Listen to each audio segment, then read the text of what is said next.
Hey guys, Flamingo Kid here again on the field cleaning. I wanted to show you a few tools I use on how I do field cleaning.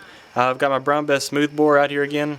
Just figured I'll show you a few things. So, over on this side, we've got my flint wallet, which I keep the gun flints and the leather or lead pieces that go around the gun flint itself. I've got my vent pick and pan brush. Got the musket tool with the two different screwdrivers, which I filed to fit all the different screws on my gun. I got some feather quills. I got a brass brush and a horsehair brush for cleaning the lock and different parts of it. I got a pair of pliers if I need to pull some pins. If I'm going to do, if I want to take the barrel off, I guess I can help get those out. It makes it a lot easier than just using your fingers. I've got the mainspring vise for tightening a spring on the outside of the lock to get the frizzing off so I can clean under it. I've got my bore light. It's not period correct, but it's a little light that I got from Gander Mountain, and it's made for putting on like a bobber when you're fishing, but it works great to throw down the barrel so you can see if it's clean or not. Here's a spiral cleaning jag thing you can put patches on, run that up and down the barrel. There's a barrel scraper. It's for scraping down the barrel and at the base of it to get all the powder off. We got a screwdriver. Hand forged screwdriver I use for the lock mainly. I got an oil bottle which has the 100% virgin olive oil in it for oiling the stock and the barrel, and it's good on your hands too, so it's not going to hurt anything, and that really just works great, and it's not too expensive. There's my gun flint and the little leather thing I was talking about. I took it all off. I took the lock off, and I'll show you that here in a second so I can clean it. Two screws that go on the back side of the lock plate that hold the lock on. We've got the screw and the top part of the jaws on the lock, which are right here. You can see those are gone. Here's a close-up on the black powder residue built up. You can see it right there a lot, and on the frizz, and it gets pretty gunked up, and all under here too. That mainspring vise pulls this spring together, and so you can loosen this screw and take the frizzing off and clean under here, because black powder gets underneath that little thing right there.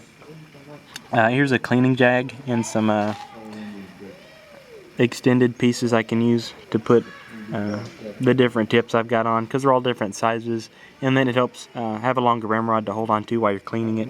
And mainly that's for putting a gun patch on, which I've got right here. And I bought those at Gander Mountain too, and that's what the pack looks like.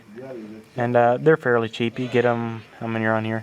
225 patches, and I normally put 2 or 3 on the cleaning jag when I'm cleaning. And that works real great for just doing that, so you don't have to buy a bunch of material and rip it up. But if I was at a reenactment or someone to keep it all period, of course I'd bring the material, but for at home that works, and just doing a field cleaning like we're doing today, that'll work too.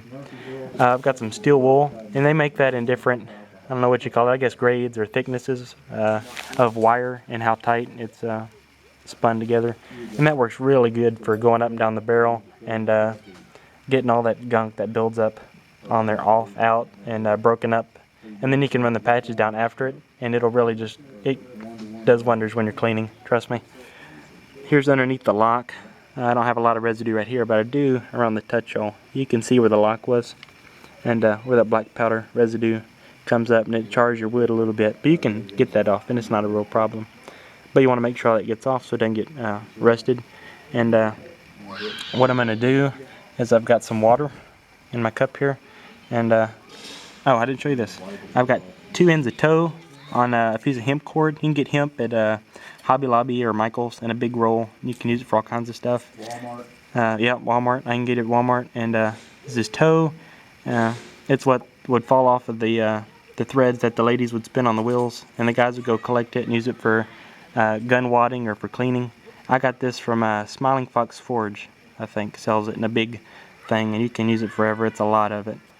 And one end's for soapy water for cleaning with, and then the other one you can use it dry, or you can put the oil on it and oil the inside of the barrel.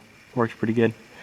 I've got this bone brush with the horsehair on it I'm fixing to use, and I'm going to get all the powder residue off the lock, get it all cleaned up, scrub it down, wash it, dry it off, oil it. I'm going to oil the stock and the barrel around where the lock was. I'm going to put it back together and I'm also going to swab the barrel down, clean it out, get all the residue, re-oil it, lightly touch up on the oil on the gun, because my barrels and most of the steel on it's in the white, which means it's not blued or browned, and it's really able to be rusted a lot easier. So that has to be clean. Otherwise, it just gets nasty. And even just touching it or letting people hold it and touch the barrel, you can see a little bit of residue.